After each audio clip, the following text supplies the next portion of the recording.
My name is Nicoletta Pireddu. I'm the inaugural director of the Georgetown Humanities Initiative, and it's a great pleasure to welcome you to the first event of our Humanities in Action series, devoted to academics and public writing.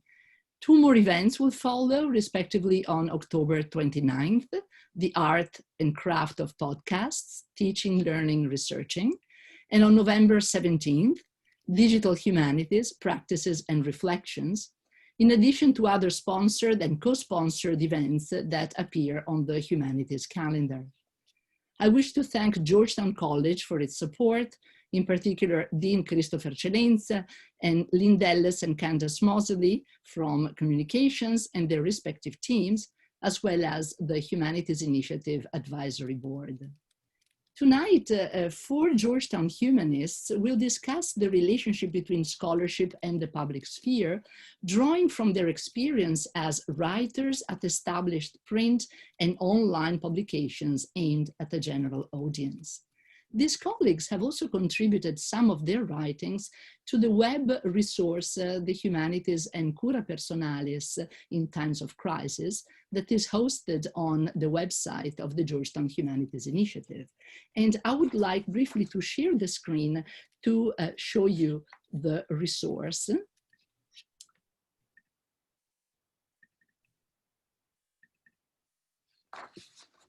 This resource brings together the writings of Georgetown faculty and students who engage with the current crisis, offering insights into what we share as a collectivity in this unprecedented conjuncture.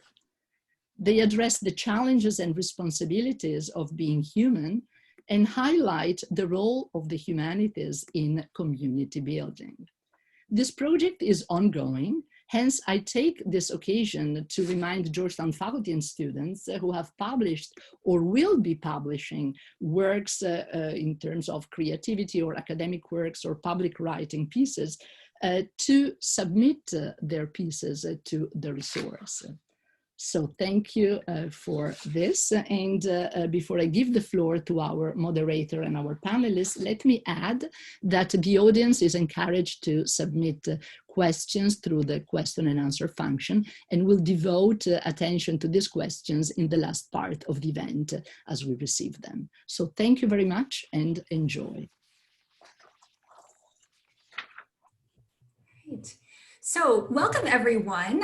Thank you for joining us. My name is Karen Stohr and I'm a faculty member in Georgetown's philosophy department and also in the Kennedy Institute of Ethics. And I'm really excited about this conversation today. I'm going to start by introducing you to our panelists and then asking them a few questions. And again, remember that we'd like you to ask questions too, so please send those in the Q&A. So I'm going to start with Paul Elie. Paul, can you give us a wave so everyone knows who you are? Great. So Paul is a senior fellow in the Berkley Center for Religion and Peace and World Affairs, and he's a regular contributor to The New Yorker. He's the author of two books, The Life You Save May Be Your Own and Reinventing Bach. He also moderates the university's Faith and Culture Conversation series sponsored by the Office of the President. Prior to coming to Georgetown, he was a senior editor with Farrar, Straus, and Giroux. Okay, so Cóilín Parsons. Cóilín, give us a wave. See, we are. Cóilín is an associate professor in the English department here at Georgetown, where he teaches classes on modernism, Irish literature, and post-colonial literature and theory. So aside from his academic writing, he's published recently in the LA Review of Books, the Irish Times, and numerous blogs. He's also co-edited a public humanities book called Relocations, Reading Culture in South Africa. Cóilín is also the director of the Global Irish Studies Initiative, which is part of the Humanities Initiative, and that aims to bring academic work to a mixed audience of students, scholars, and members of the community. And then Ayten, where are you? Great, there, wave. So Ayten Tartici is an American Council of Learned Societies Emerging Voices postdoc fellow at the Georgetown Humanities Initiative. Ayten holds a PhD in comparative literature from Yale University. She specializes in global modernism, contemporary fiction, and the relationship between aesthetics and politics. Her cultural criticism and essays have appeared in The Atlantic, The New York Times, The New York Review of Books, and Slate, among other publications. So as you can see, we have a great slate of panelists here with lots of interesting experience. So I'm going to start by asking each of our panelists to tell us a bit about their own experience with public writing, the kind of public writing that you do, and also for each of the panelists, if you could share with us just one example of a particular piece of public writing that you either found really enjoyable or fulfilling to write. So tell us a bit about the writing that you do. And Paul, I'm going to start with you. Thank you. And in a way, my experience with public writing predates my experience in academia. I got an MFA from Columbia in fiction and have written almost no fiction since, almost all nonfiction, most of it magazine pieces, and then 2 long books published almost 10 years apart. My experience with public writing then was not the one that's so often heard about, in which I have a discipline or a field that I know in a scholarly way and then must translate it into a public, more public approach. My point of entry has been public more or less from the beginning. This was particularly apparent to me, I suppose, because one of the first magazines I wrote for was Lingua Franca, the Journal of Academic Life, that was published in the 1990s. And the question of what is a public intellectual and what is the public status of scholarly discourse was an animating question of the journal. So all the public writing that I did was done for an audience that was first of the very broad academic public that read that magazine. And the question that we're addressing tonight, ran through every piece, and so it forced me to be aware of it in a pretty self-conscious way pretty early on. I would say that my own life as a public writer is one where I felt a more enormous amount of good luck. I've just always had a place to write, or seem to always find editors who will run my work. I found remarkable people who are sensitive editors and are interested in the things that I'm interested in, and have given me time and money and encouragement to do it. So that, again, another common idea of public writing has not been a strong force in my own work. The idea that that there's a hegemonic media machine that wants to force us to do things in its way. I feel fortunate to have found a kind of sweet spot where I've done work that I think is mine, and that I consider work that's authentic and original and path-breaking, that seems to suit what editors have wanted. I'm not saying that out of self-satisfaction. I'm saying it to kind of break down the some of the ideas that I think are out there about big bad media and its lack of sympathy to academia. A significant feature in this is that it was true then, and it's more true now. The people who are editors at magazines, in many cases, have the exact educational background of the people who are, especially the junior professors at universities. Some people get a teaching job after getting a PhD. Some work for think tanks. Some work for magazines and journals. Some work in broadcast. And so, in many respects, my first audience for my pieces are people whose academic profile is very similar to the one profile of the people I'd find at Georgetown. It's happened that way, I would say, in my life for over 20 years. Most of the better known American magazines, The Atlantic, the New York Times Magazine, Harper's, lately the New Yorker. And I guess the last thing I'd like to say on this is that there's a declinist mentality that assumes that there's always going to be less space. These magazines are under threat.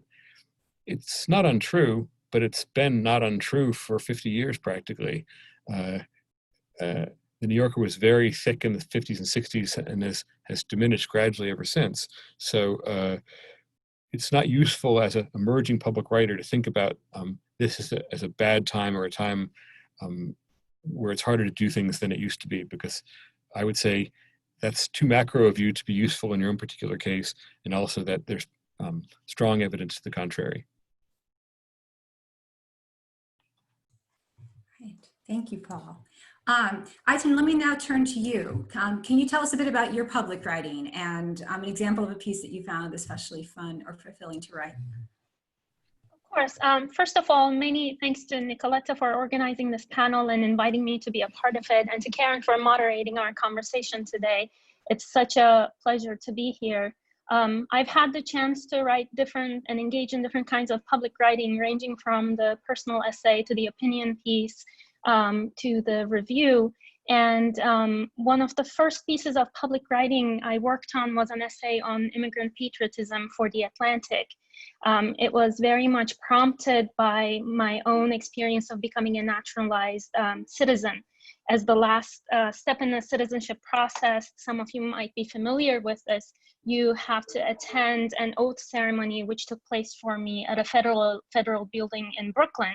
And given my training and background as a literary critic, I just remember being struck by the language of the oath and the way in which you swear allegiance not to a country, not to a president, not to any group of people, but to the Constitution itself, a text that's both fluid and permanent, that is implemented, amended, interpreted, and therefore reinterpreted over time.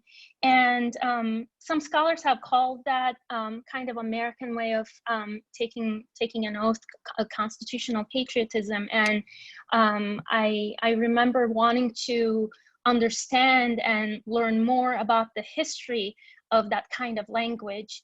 And the first draft I produced was academic, and it was long, and my editor said, well, we have to condense it, especially work on places where you wade into more academic territory. And we worked on pacing, we worked on simplifying my arguments, and looking back, it was such a learning experience for me, and it kind of stands out in terms of the public writing I've done in my background. Thank you. And now let me turn to Cóilín for same question. What kind of public writing do you do, and what have you found especially enjoyable or fulfilling? Thanks, Karen. Thanks, Nicoletta. And it's very exciting to be in a Humanities Initiative panel and to see what's coming up also at the Humanities Initiative. It's also especially exciting to be here with Ayten and Paul, whose work I've been reading for some time. In fact, Ayten, I read and really enjoyed that piece about the oath ceremony, and I became a citizen last year. And the judge in the ceremony here in DC, you have a judge in a sort of ceremonial courthouse. The judge told us, she said, listen, she didn't quite put it like this. She said, don't listen to the actual words of the oath. It's a little old fashioned.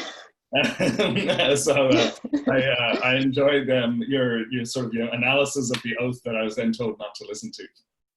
Unlike Ayten and Paul, who work largely in a form that I'm really, that I devour and I really admire, and that is long form, relatively long form, academically informed public writing.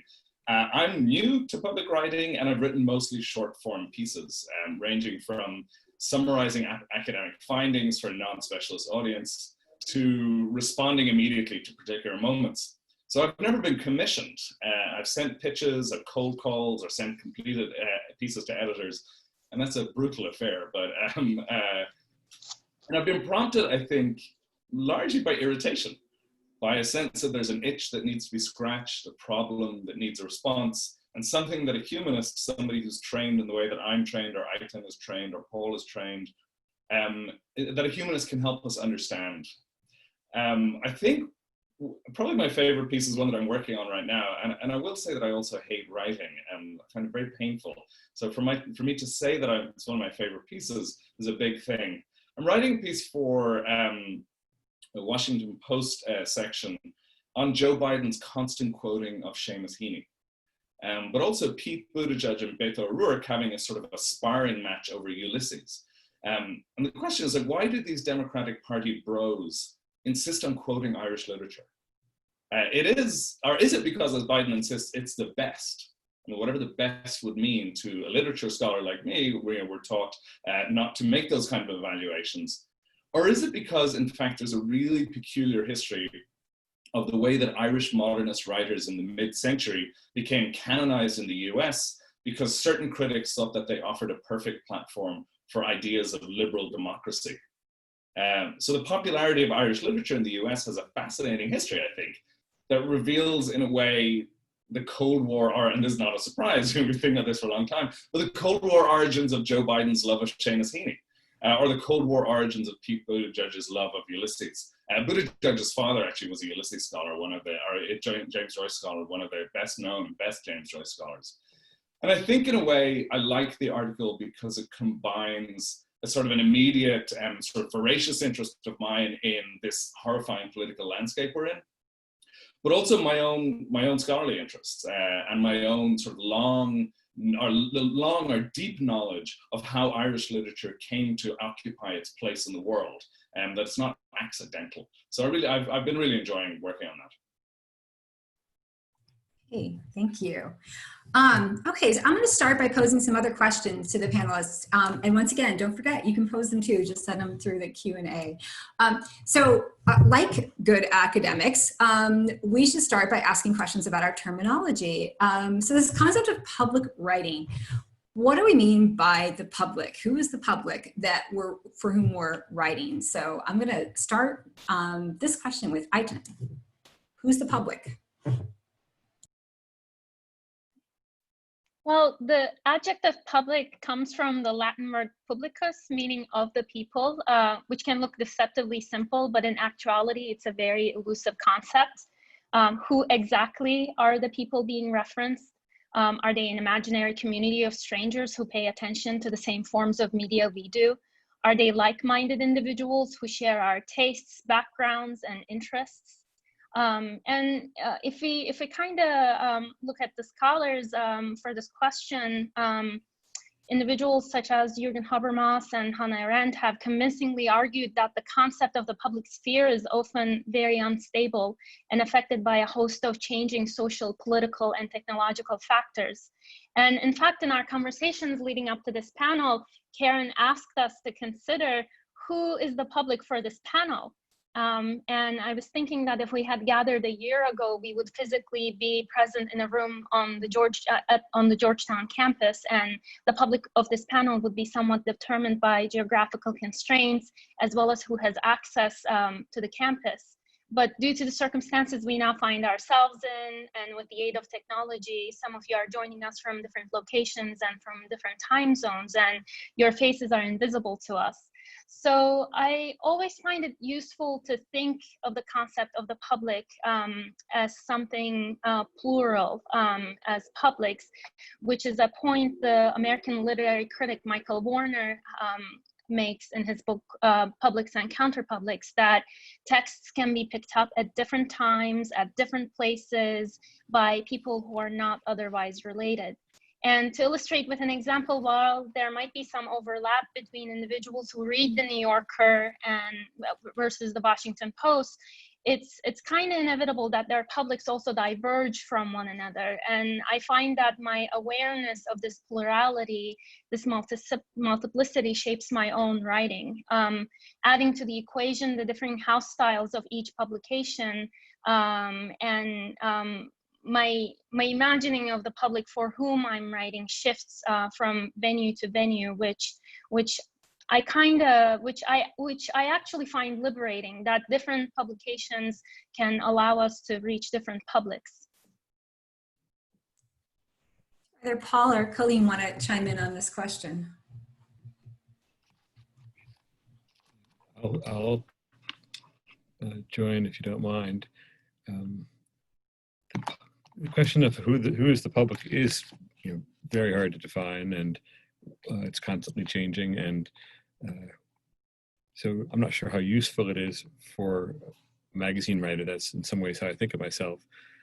I would say, in a different way, I think about the publics to which I belong rather than the ones I'm addressing. A lot of my work has to do with religion and culture in the broad sense, and how they fit together. Religion, music, literature, popular culture, film. And so I come to that as a person who's part of the Catholic public. I am a lifelong Catholic. I grew up in that community to some extent. I still belong to it, partly through my work with Georgetown, through my reading, through professional associations, etc. And yet my work has to do with writing about religion and culture for so-called general interest publications, Vanity Fair, the New Yorker, or the Atlantic. So I'm constantly trying to make work that that satisfies in both places, that a person who knows everything about Catholicism or religion can read an article of mine in the New Yorker or the Atlantic and feel his or her world recognized and not dumbed down or caricatured for the sake of a different public.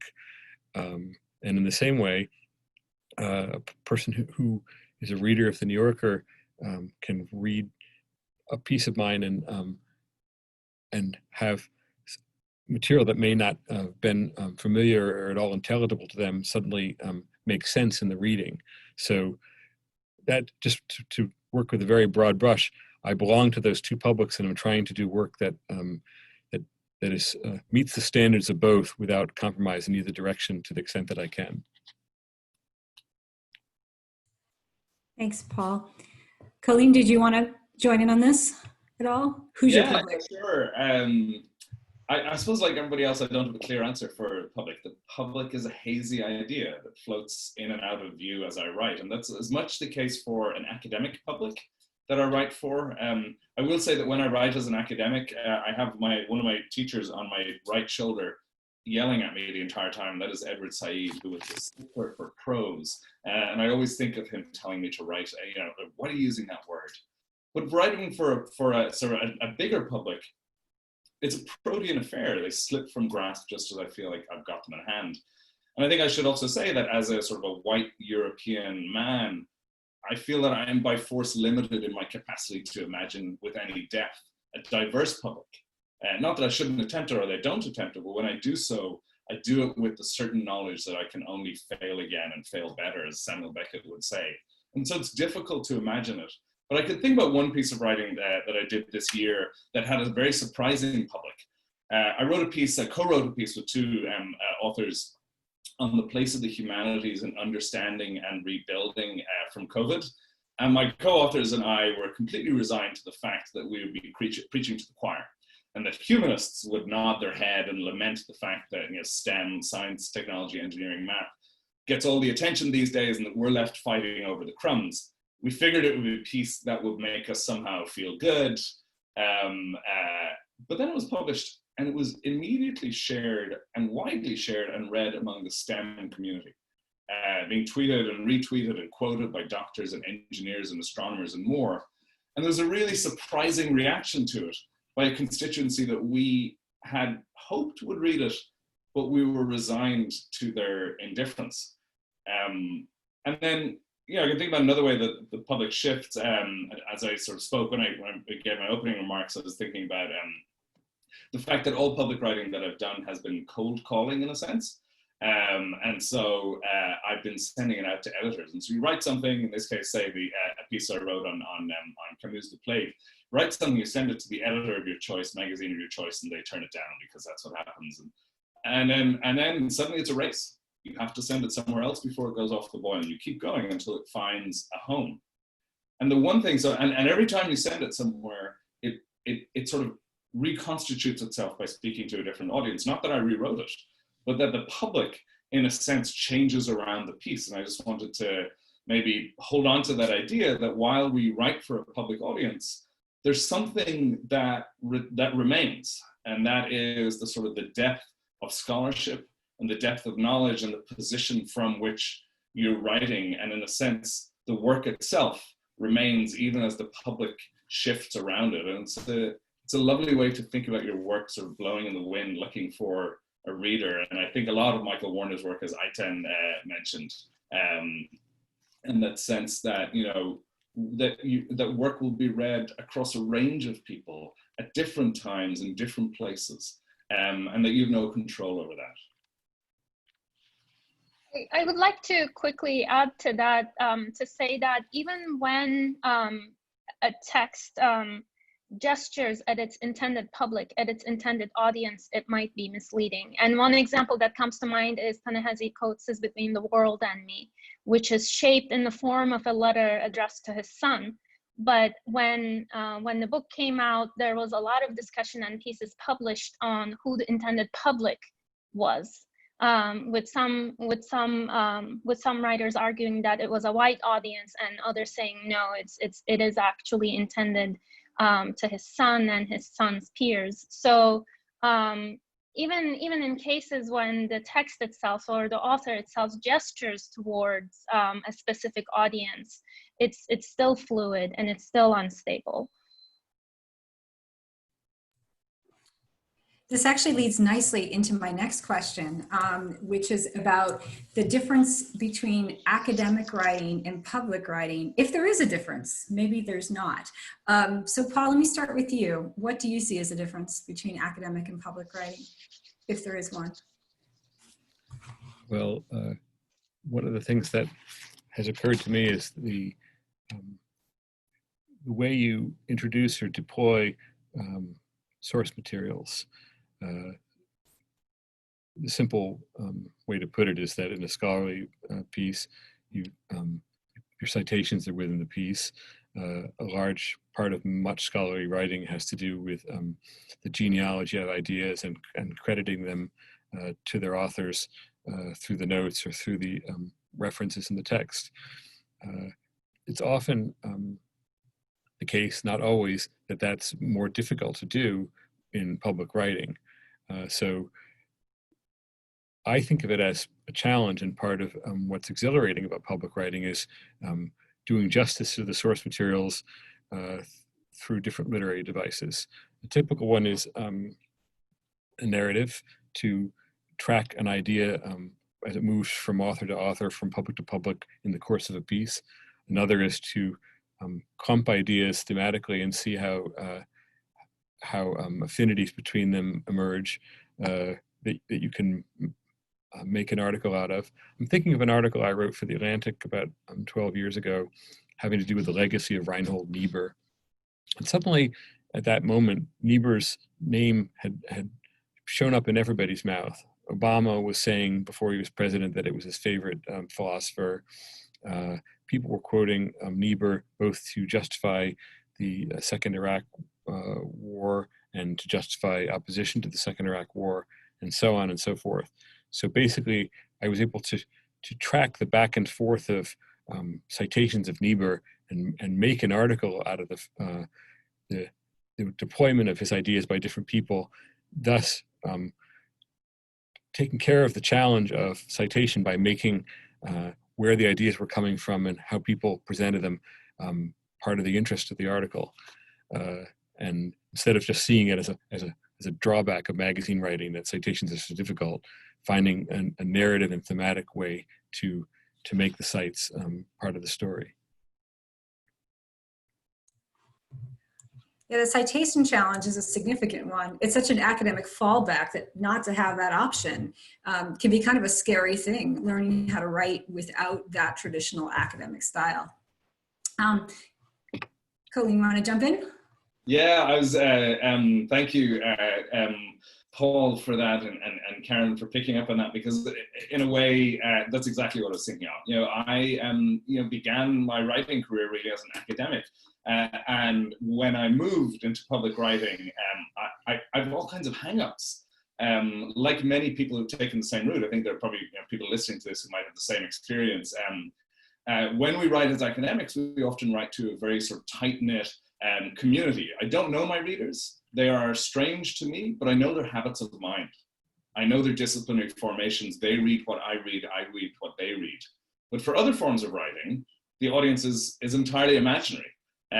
But also like real. So how do I address them? How do I enlarge my writing? If I write in the idiom of my discipline, they're going to fall asleep. I'm going to lose them. So I have this sort of sense in a way, and it's a real challenge that keeps me up at night, in a sense in a way that I will either lose a certain kind of nuance, a certain finesse that we expect in academic writing, or I lose an audience. And I think of it as a sort of melancholic register of thinking about public writing. And it took me a while to get out of that melancholic register and to recognize, I think, the rich possibilities in public writing of making encounters. And they're fleeting, and they might be meaningful and they might not be meaningful. But making encounters between me and a reader, between the university and its community, between ideas and heretofore hidden publics that have not yet sort of emerged in a sense. I'm sure this is obvious to Ayten and Paul, but for me it was a revelation in a sense that I could craft encounters through public writing. And I think, you know, like W.B. Yeats, the cantankerous Irish poet, I have a strange relationship with audiences. I need them, and yet I don't know who they are, and I'm impatient with them. And you know, I just compared myself to Yeats, so I should probably stop. Actually, that's a terrible comparison to make. I know, I like the idea of needing your audience, but they're, you know, you're angry with them, annoyed with them. Ayten, do you want to jump in on this? What do you think? Yeah, I would love to. I would love to build on one of Cóilín's points, and that is kind of this idea that academic writing can feel dense and accessible to a select few with appointments, access to journals, and who pay tuition to attend university classes. And that's not necessarily always a negative, and I think rigorous academic research probably requires it. We need our scholars in the sciences and humanities to engage in a level of detail that advances knowledge. But I think one of the goals of public writing by academics should be to level that divide a bit and produce material that's accessible, democratic in its aspirations, which I would like to emphasize is not the same as dumbing down your arguments. It's more about realizing and having faith that the public is willing to follow along if you can effectively communicate your ideas to them. And the second point I want to make in terms of how does academic writing differ from public writing is this idea of timeliness, which kind of prevails at every stage of public writing, from the conception of the idea to the production of your output and to its eventual appearance in its actual appearance in the world. And with academic writing, we still face deadlines, but the turnaround time is much more generous, and there's less concern about when the final product is going to appear in print. And with public writing, you have constraints in the sense that you have a shorter amount of time to crystallize your ideas, and you also have less space.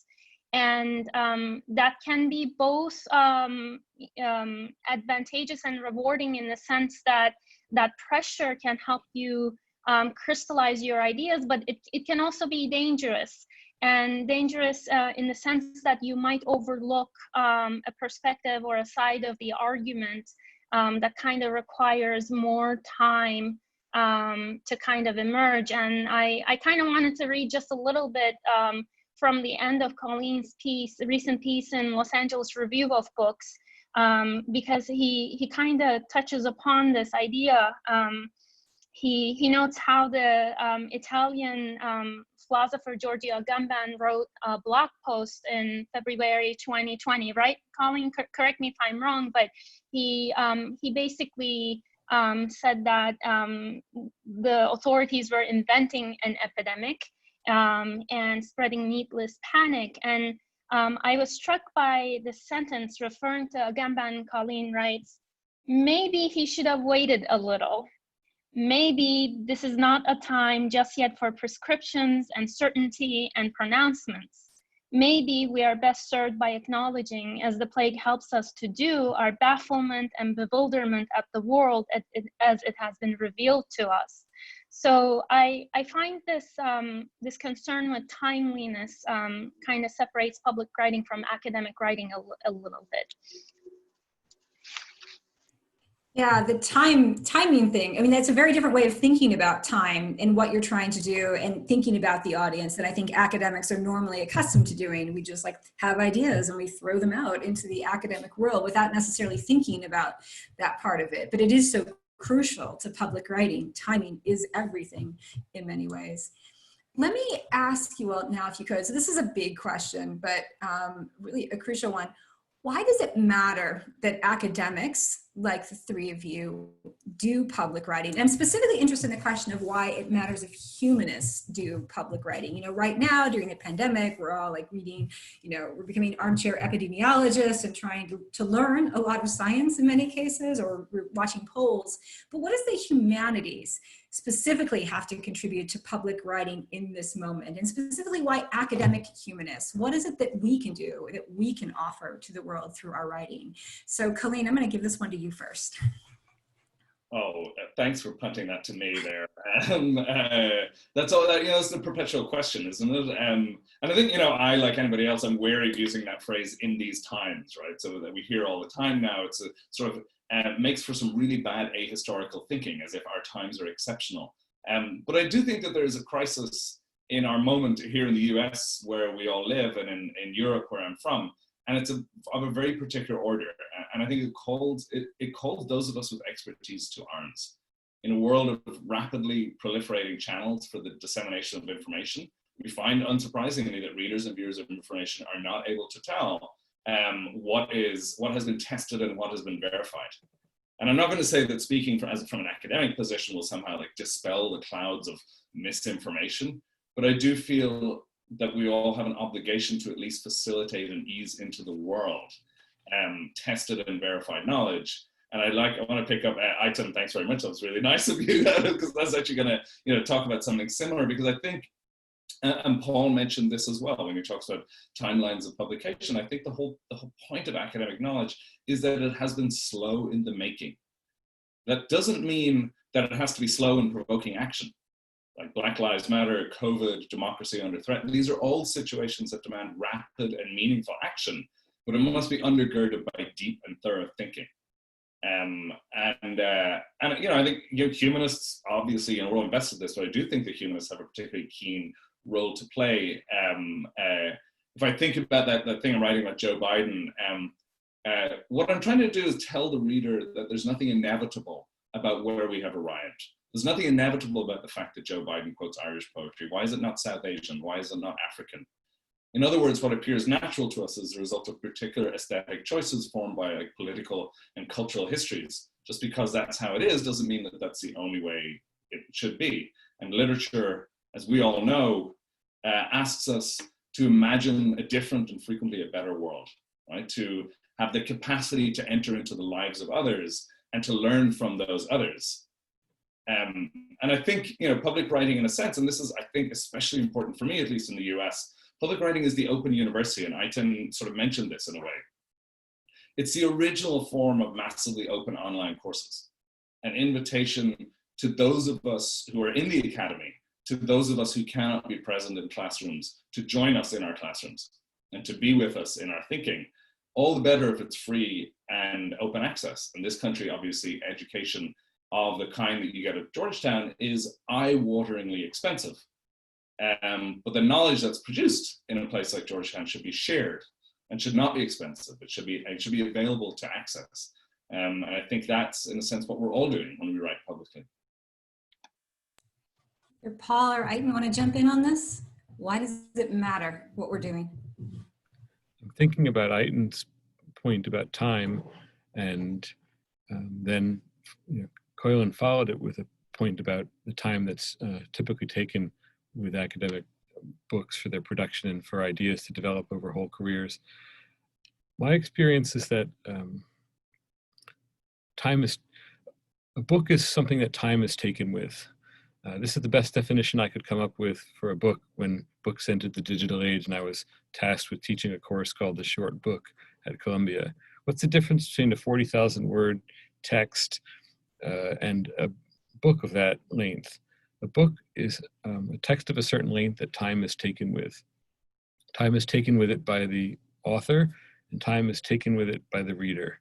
To a certain extent, you enter cognitive time or narrative time that's different than time as it takes place on a Zoom conversation or in everyday life or on the internet. My experience with public writing is that it itself occupies a special area of time in between the time of academe and the time of the continuous present that is allegedly the time of the news cycle. The kind of articles I write, say for the New Yorker, I will spend a year in anticipatory work and 3 to 6 months in reading and thinking and writing an article that can then be read well in 90 minutes by an intelligent reader. And to me, that's the opposite of superficial, that the act of distillation and act of concentrated thought that it takes to produce such a piece so that it can deliver at something like full power, the product of all the thinking and writing that I've done that on a book or a series of books that academics have written that have taken even more time, so that then they can still be read relatively quickly. I mean, I don't want to get all gushy here, but to me, it's profound to think about my work that way, and to think that then in the economy of ideas, it's not just in the present that people have thought things done quickly. The War on Poverty was started by a review of Michael Harrington's book, The Other America, by Dwight MacDonald of The New Yorker, which was circulated among Kennedy's staff. The same thing with The Silent Spring by Rachel Carson. Environmental movement was driven by a long-form journalist distillation of the ideas of dozens of scientists studying the environment. So the history, and I could burn up the rest of the session setting out further examples, is of long-form journalists doing this work of compression and distillation in a way that's aesthetically satisfying, but also very practical. Ayten, did you want to join in on this? Yeah, Cóilín and Paul covered some of my beliefs and ideas, but one quick observation I wanted to make is that we think of public writing as advancing a dialogue between the writer and the public, the audience, but it can also foster dialogue between two intellectuals, different writers. And we have a very robust history of scholarly debates taking place in the public. So one of the examples that I can think of is the literary scholar Edward Said and Mideast historian Bernard Lewis's disagreements about Orientalism and the West taking place publicly in the pages of the New York Review of Books in the 1980s. Another example I can think of is Camus' publication of The Rebel and his falling out with Jean-Paul Sartre, and the whole affair and the discussion being kind of covered publicly by Le Monde. And I find myself asking, well, what would have been lost if those debates, if those conversations did not take place in public, or took place in a less public medium, in a different medium? And I think the answer is depth, and this kind of goes back to what Paul was saying about distillation.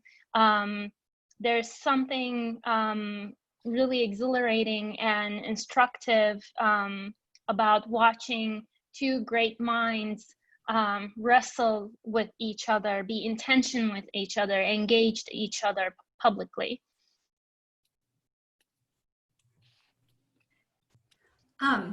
So I just want to remind people in the audience that you can feel free to ask questions. I'm going to turn this in a more pragmatic direction, because we may well have people watching who are interested in public writing themselves and maybe wondering how to get started in it. So I'm wondering if you all could share any tips, strategies, lessons learned, things not to do that you've encountered, or obstacles you've surmounted in the course of your writing career. So Paul, let me start with you on this. Let's see. It helps to have at least one area of your work that you might know some things that others may not know. If you're going to write about whether Joe Biden will become president, you're going to have trouble placing that piece. If you're going to write about why Joe Biden quotes Irish poetry, that's a natural for Cóilín. It's it pertains to current affairs, but it draws on a lifetime of knowledge that you've got and very few people, other people have. So you have the right equipment to write that piece. Be able to present your ideas to an editor pretty concisely. When I was working in publishing, just the sheer volume of stuff that was coming was the challenge. It just did not stop. You had to move things along because there was always more behind it. And so the people who wrote a good cover letter and summarized their idea in 2 or 3 strong sentences then got me to read the 50-page closely argued text that was underneath that cover letter. So that kind of skill. And then figure out who you're trying to contact in the magazine world. A generation ago, mastheads of magazines were not published. It was hard to know who was associated with what article. Because of the internet, we can now find that out, and a lot of the editors on Twitter, and you can draw a little map for yourself of who was involved in what pieces, and the pieces you liked, you can kind of follow them back to their origins, and then think that's my point of entry at that particular magazine.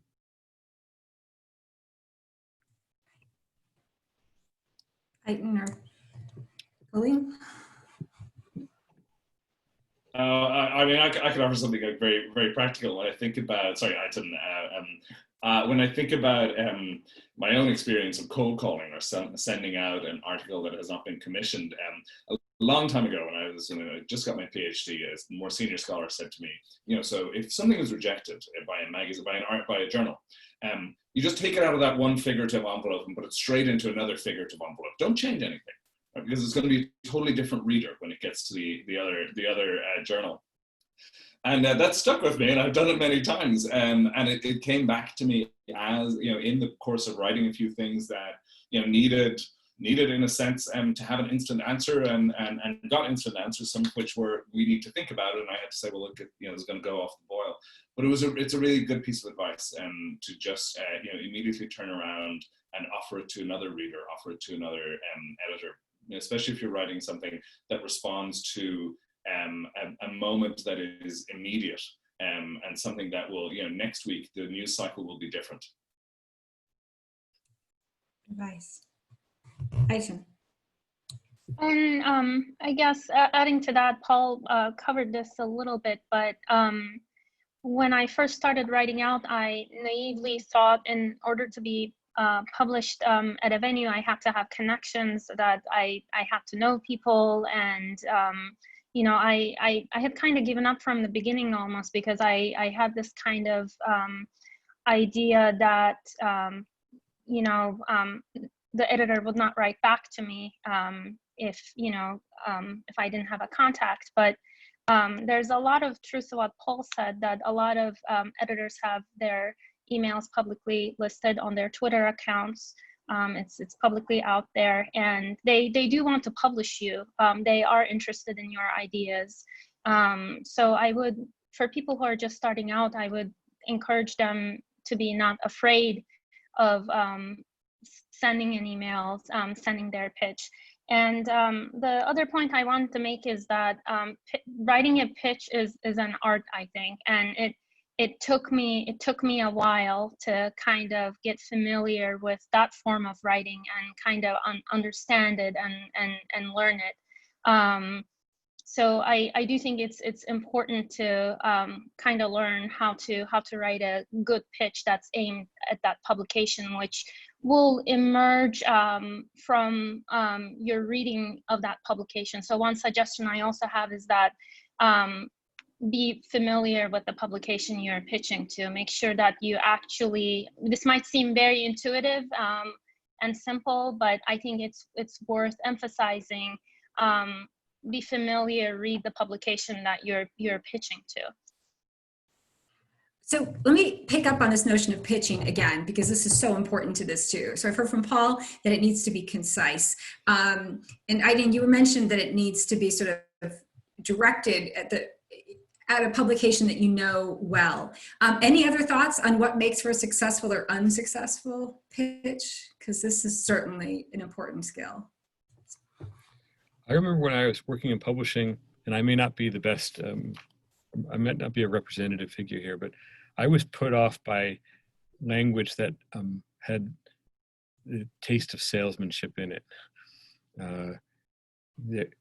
We get proposals that would say, that would just so oversell the story, or say that every American would want to read this. there's a tendency, I think, among many scholars to kind of express an anxiety they have about public writing by kind of tacking overly strongly in the other direction when they do reach out to an editor of a public place. So just be aware of that in your writing. Listen for that note of salesmanship and strike it out, because the editors will have seen so much of that it is off-putting. So sell, but subtly. Don't sound like you're selling it, but sell it in a way that shows that you're not overstating or that you're not trying to convince the editor that what is it that you're trying to convince the editor to do here? Right. That your piece is... I don't even like the language of salesmanship. And as I say, I may be in the minority here, but I think you're trying to persuade. You're proposing and persuading, and rather than pitching or selling. And if you write in a language that's similar to the language that you would eventually persuade the reader, that's better than using a kind of mercantile language that has nothing to do with your subject. You're eliciting curiosity, wanting the surrogate reader, who is the editor, to want to know more. The same things you're going to do with the eventual article. So a similar language is what I'm suggesting. So it's your first reader here is the person to whom you're pitching it. I think so, and that's the job of those editors, is to stand in for this elusive public or publics. And that's part of the problems with magazines, is that they're not representative of who the public should be, and magazines are working on that. So we've got about 7 minutes left, and I have another question that I want to ask each of you, and that sort of is kind of open-ended. I think we'd like to hear about some of the reaction that you've gotten to your writing, whether it's good or bad. How do people respond, and how does that impact you as a writer? Anyone want to start with this one? I could go. It's not really. I was thinking about this recently for different reasons. It's not really a response to writing, and it goes back to the whole question of time and temporality and the time to make a book. So that book that I co-edited in South Africa, Reading Culture in South Africa, sorry, there are dogs barking behind me, was a collection of essays by humanists. Really interesting collection of essays. Some was like by the HIV/AIDS activist Zaki Ahmad was writing about letters between Marx and Lincoln. Andre Brink, the South African novelist, was writing about the fact that he rereads Don Quixote every year and why he rereads Don Quixote. There's a whole lot of sort of observations and thoughts from prominent figures in South Africa and beyond about the place of the humanities. And for various reasons, in part because it started as a public lecture series, we really struggled to get Black South African voices into the volume and into the series. We were very aware of this. We tried really hard. This was a long struggle.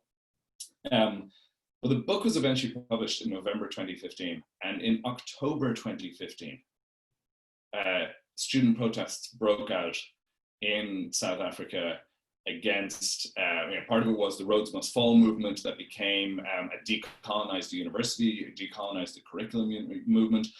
And the landscape of South African politics and the landscape of the public had changed so dramatically by the time the book actually came into print that we didn't even bother launching it.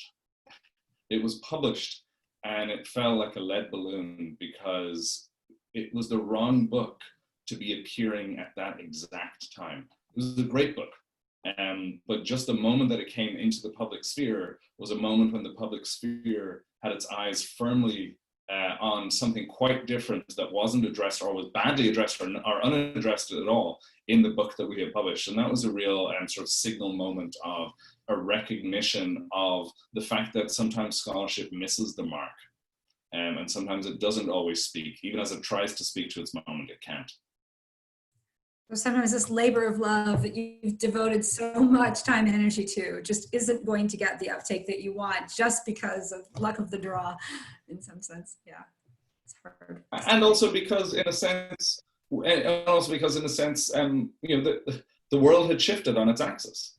Of course, this was always the case. Like the world had always been this way, but that our production, that thing, was unable to capture, it didn't have a sort of a proleptic view, and that was able to capture what the world would look like when it was published. Ayten, do you have thoughts on this? Any reactions that you've had, good or bad? Yeah, I think public writing is about exposing yourself and being vulnerable. In a room of one's own, Virginia Woolf says one can only give one's audience the chance of drawing their own conclusions. And I think you have to come to peace with the idea that your words can be misinterpreted. Public writing kind of requires that kind of